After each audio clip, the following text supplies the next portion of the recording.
All right, we are speaking with Lola Brooks. She is currently the president of the Clark County School District Board of Trustees. Her seat is District E, and she is running once again for the seat. This is the second time you're running. And talk to me about, why did you want to run again? I think that this election cycle is very interesting because there are 4 seats that are up for election and 3 of us are termed out. And I didn't feel that leaving a majority of the board as inexperienced incoming board members would be good. I felt it would be a loss of institutional knowledge, and I felt that the experience would be necessary to help usher us through this process. I wanted to ask you about that. How do you think this election will really change the makeup of the board going forward? It's hard to say. I am always optimistic. I think everybody brings a different type of value. So I'm excited about that part. I'm excited to learn what the different things are that some of the candidates bring, but it will be an adjustment period because we do have some long-term board members leaving the board. For you, what are the issues that are important right now that you want constituents to know going into this election, November 3rd?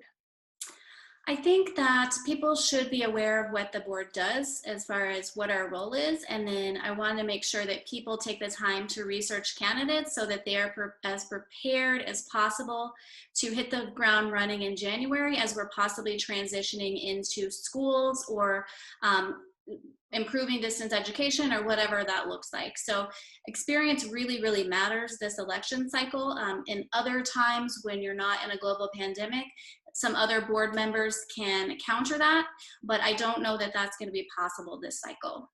I know that's really something that your platform is on. You have the experience. You've been president for 2 years. In regards to the uncertainty going forward, we are in the middle of distance education. A lot of families, not a big fan. So, and as you mentioned, trying to figure out that transition, how necessary is it for you to want to continue being a part of that as we move forward? I think that it's really interesting with my background and how that ties into this role, because I actually work in a school that was already blended learning and they transitioned to distance education. So I've seen some of those struggles from like a technology point of view, and it's really frustrating. I have a 13-year-old who's in 8th grade, and I am experiencing the same exact problems as parents. And I also sympathize with the teachers because I know this is a difficult transition. So trying to find a balance between making sure our expectations and we are forward thinking, we're trying to find solutions, and making sure that we're also having realistic expectations, because this is a really challenging time for everyone. Do you think adding new members can really help the dynamic of the board? Because we have seen over the summer, there were issues. We had the special meeting discussing Jara's employment with the district. So, and we did see some split opinions. So how do you think this election may help either unify the board or maybe continue on the same path it's been on? I think it's possible the election can serve as a unifying event. It really depends on who else is elected and why they chose to run. If candidates are elected that are primarily in it for publicity or for, you know, self-promotion, then it's really, really hard, because they tend to enter the field and they want to make an impact right away. And sometimes you need to take a step back and learn what your role is before you can truly make a difference. And that's really going to be what would cause a challenge. But I think everybody will be closely watching. And because of that, I think there will be a tendency of people to maybe model better behavior from the get-go. Who do you feel is running for the publicity? I would never, ever, ever talk negatively about a fellow board member or a candidate running for office. I don't think that's professional. In regards to you running, critics may say that there's been some intense moments on the board, and they've seen you seem to align more so with Dr. Jara than not. So how do you respond to people who may be worried that you are too aligned with him and maybe not formulating your own opinions or standing up for what you think should be done? I've always been outspoken and I've always been direct and honest. So Dr. Jara, when he does disappoint me, he does hear it. I do believe in making sure that you provide feedback to your employees.